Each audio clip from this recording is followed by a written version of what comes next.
2025 is right around the corner, and we are now hearing more news in regards to Zach LaVine. It is being reported by Ramona Shelburne that the Kings reached out to the Chicago Bulls to inquire about Zach LaVine. Could the Kings potentially emerge as a trade candidate for the Chicago Bulls? And I hope you didn't miss Derrick Rose and Joakim Noah's Memory Lane episode. Man, it was a lot of things to take away. We're going to talk about all that, plus a little bit more, but you got to hear the music first.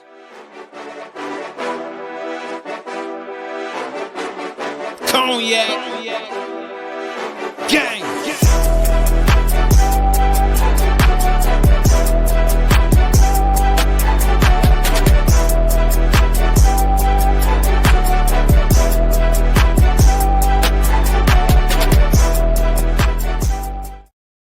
Shy Boys Podcast with the Cognac Boys. I'm Cognac Boy Bobby, and I'm holding it down on today's daily episode. For my beautiful people that's tuned in today, hit the like button, subscribe to the channel, and hit that notification bell as well. Ladies and gentlemen, it is time to get ready and push this thing into 2025, and hopefully our Chicago sports teams can get their stuff together and get the crap together and get their head out of their backside and hopefully do things better than what they did in 2024.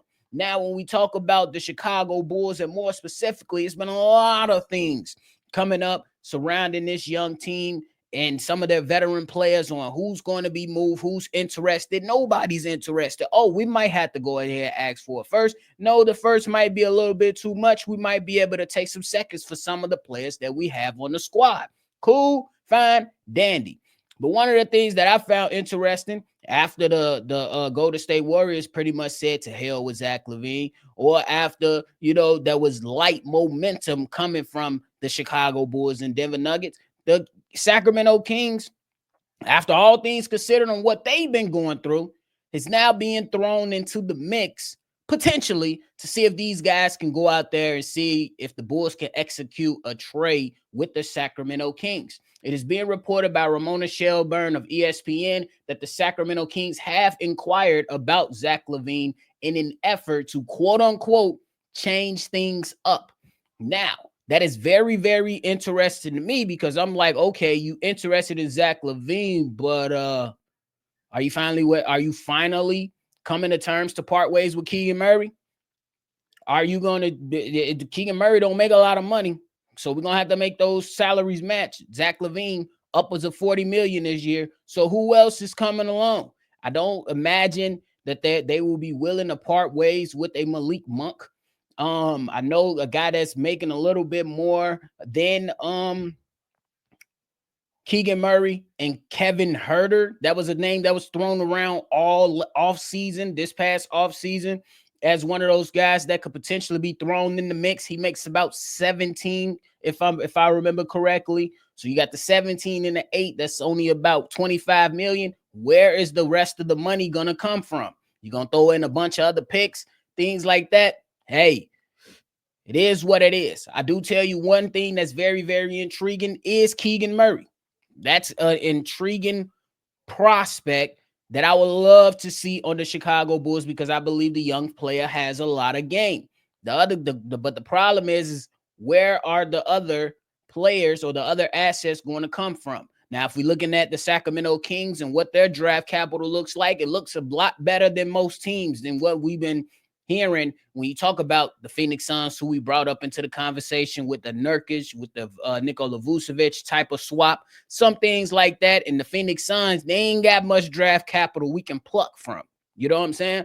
But the Sacramento Kings from 2026 to 2031 have just about all their first and second round picks available to move if they do want to go out and execute some type of trade that looks like Zach LaVine going to Sacramento and whoever going over to Chicago.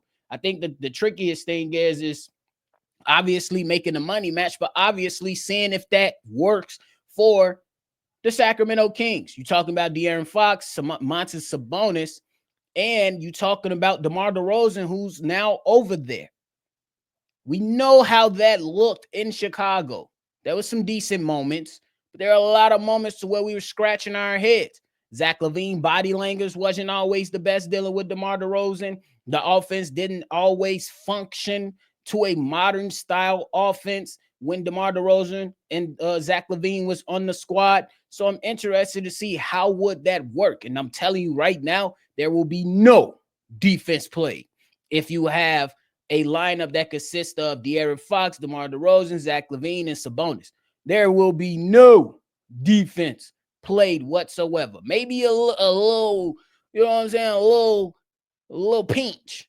But other than that, I don't see too much. So I'm just interested to see, are they just kind of going out there trying to feel out what the Chicago Bulls want? What are their train of thought and things like that, which most teams do. Sometimes you don't call to just say, hey, we want to absolutely trade. Sometimes you call just to see how teams are feeling about the potential prospects they might be receiving in return.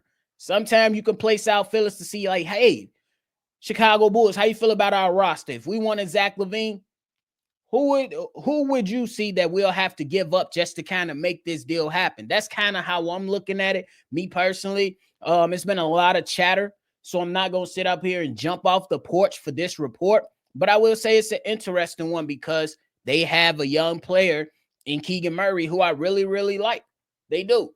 And these guys, when it comes to a lot of the things that they want to do up there in Sacramento, they gotta put foot to the gas pedal, because you already starting to hear rumblings that De'Aaron Fox ain't too fond of what's going on, and there's a lot of conversations that are not good by how the way the Sacramento Kings handled the Mike Brown situation. So there's a lot of things that organization has to go out there and figure out for the sake of their franchise.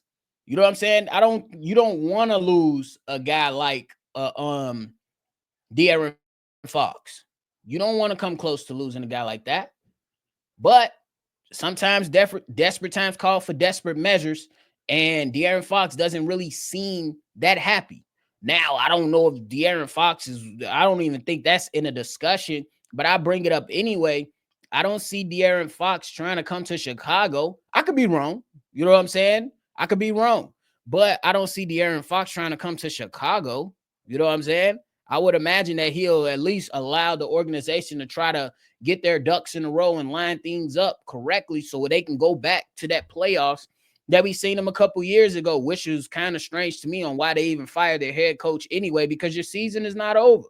You're not even at the 40-game mark yet. You know what I'm saying? With the games that you played already, and you still got a second half of the season that's going to call for a lot of meaningful basketballs. Wouldn't you want an experienced head coach who's a damn good head coach to lead the way? It's different for a lot of teams. It's different. But this one right here is one of those ones to where you say, okay, cool, we'll just had a conversation about it. But me personally, I don't see many things coming out of this. If we talking about a trade or a trade partner that might potentially be, you know what I'm saying, actually interested, and I know that it was already placed out there, we talk about the things that Joe Cowley said when the Bulls were having their conversations with the Denver Nuggets. He classified it as quote unquote light momentum. That doesn't mean that momentum can't pick up. I think that'll be one of the more easier trades to execute, simply because Michael Porter Jr. and his contract lines up and makes it a lot more easier, at least from the YouTube GM perspective.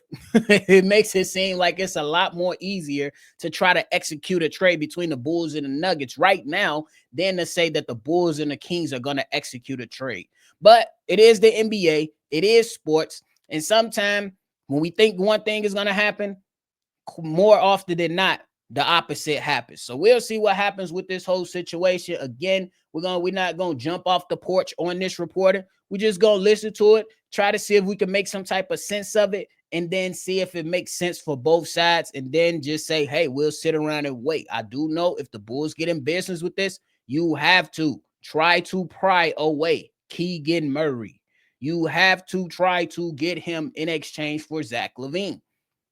So that's how I'm looking at it. Let me know how you thinking about it all. down below in the comment box. Let's have this conversation and open up the dialogue. Now, before we get up out of here, I got to talk about some of my key takeaways from the Derrick Rose and Joakim Noah Memory Lane episode that was posted on the Chicago Bulls YouTube page.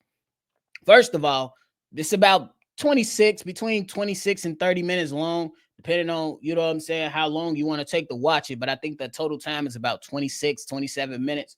But some key takeaways is, man, did Derrick Rose and Joakim Noah have a relationship that's, you can't explain it. And you just respect that type of brotherhood that you see from two men that come from two totally different backgrounds that came together for one common goal, and a friendship was birthed out of that. A brotherhood was birthed out of that.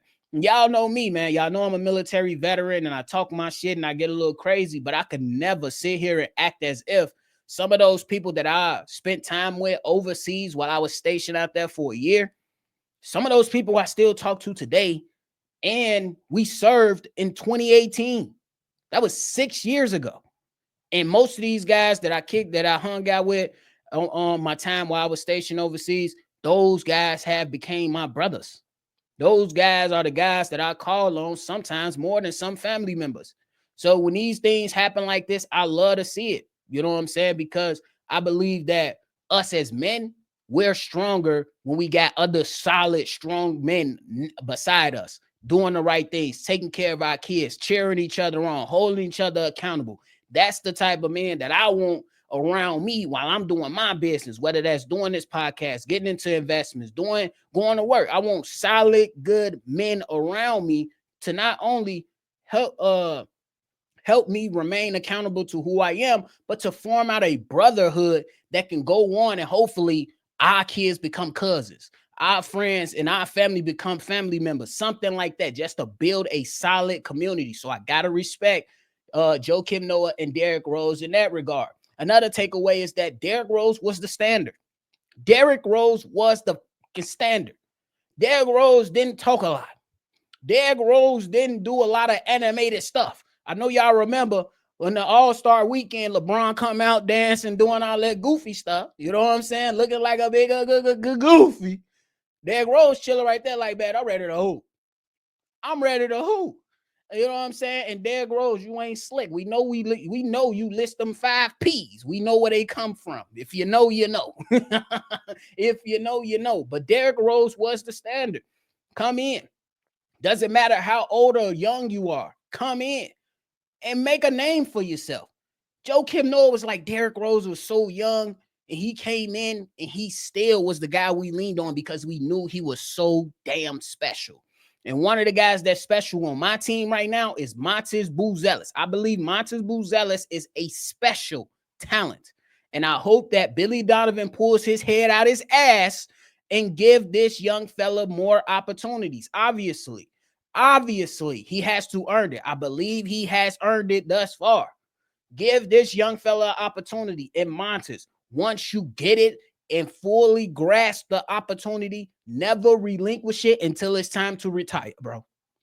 That's how it was for Derrick Rose. For me, in my opinion, he held the standard until he couldn't hold it no more in Chicago, and he still went on and maintained that standard of showing up ready to play, even despite all the injuries. His career could have been over once he tore the ACL the first time. Then he tore the MCL. Then he dealt with multiple injuries and kept back fighting. That is the standard. That is what we respect in Chicago. That is what we are missing in Chicago. That is my last takeaway from the thing. All the memories, love talking about them, love seeing them, love revisiting them, all that. But I think my biggest takeaway is that the Chicago Bulls lack a tough culture. Tough culture. We looking at Derrick Rose, man. Derrick Rose talked about just those moments to where this quiet, introverted kid didn't get anxiety in moments. The man literally talked about butterflies being in his stomach before the tip. But once the ball was tipped, it's time to play. He understood the assignment. I don't think a lot of young guys understand the assignment right now. Derrick Rose understood the assignment that every single night I'm bound to go against a premium guard. Let me show them that they don't want no smoke. And he did it. And he did it. It's just something that we really, really miss in Chicago. Tough, hard-nosed team that goes out there and get it done. That's what we need in Chicago. Tough guys, guys that don't back down. They talked about, Joakim and Derrick Rose talked about that one moment that birthed dogs in Chicago. And they contributed to that moment in the playoff series versus the Celtics when Joakim Noah stole the ball, dribbled that all the way down to the other end of the floor and yammed it on Paul Pierce's head. They did admit that they lost. They did admit that they had their shortcomings during that series versus Boston. But they understood the assignment that I cannot back down, and that's what birthed some success for that team, led by Derrick Rose, the youngest player on the team at that time. That's what the Bulls need. That's what the Bulls need. A little bit more toughness. I don't give a damn. You don't have to be this super rah-rah guy and put up your dukes up like you Jordan Clarkson every time. No, we talking about guys like who left the building. You know what I'm saying? Your Joakim Noahs who left the building. Your Luol Dengs, your Derrick Rose, your tough guys that came in the building. Hell, your Pat Bevs of the world. We need some of those guys, those younger guys. I understand the veteranship of tough guys who probably came through the building. One of them more recently was Pat Bev. We need some of our young guys to embody that culture, display that toughness, that Chicago pride that we desperately need. But it's only so much that I can say. These players got to do it. And the coaching staff, they got to look at players to get it done, to be able to take the bantu, what is it? The stick to the next line. Goddamn, I can't even say the name right now. But I hope y'all understand the point. Those were just some of my key takeaways. Some of my key takeaways, just tuning into that, reliving some of the best times that I ever seen as a Chicago Bull. Y'all know I wasn't around. I was in diapers when Mike was winning. So for those moments, the Derrick Rose era, that was my golden era. A lot of y'all, I'm jealous because y'all got to see Mike.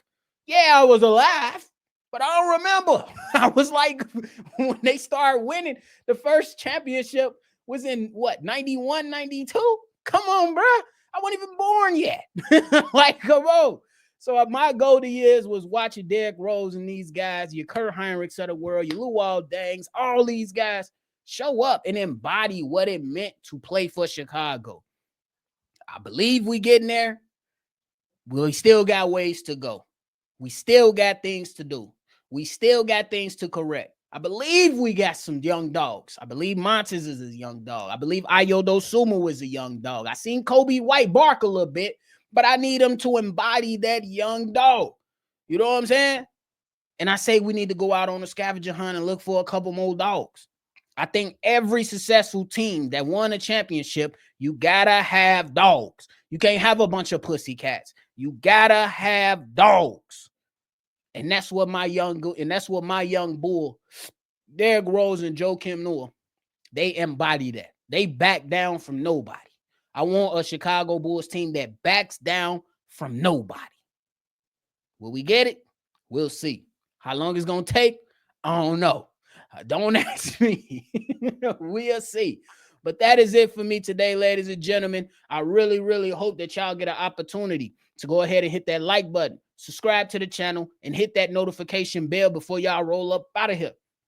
And number 2, go check out that Memory Lane episode that includes Derrick Rose and Joakim Noah if you haven't seen it already, so you could just get a little bit more insight to the mentality of the team that we had and the mentality that we need to develop right now for Chicago sports in general.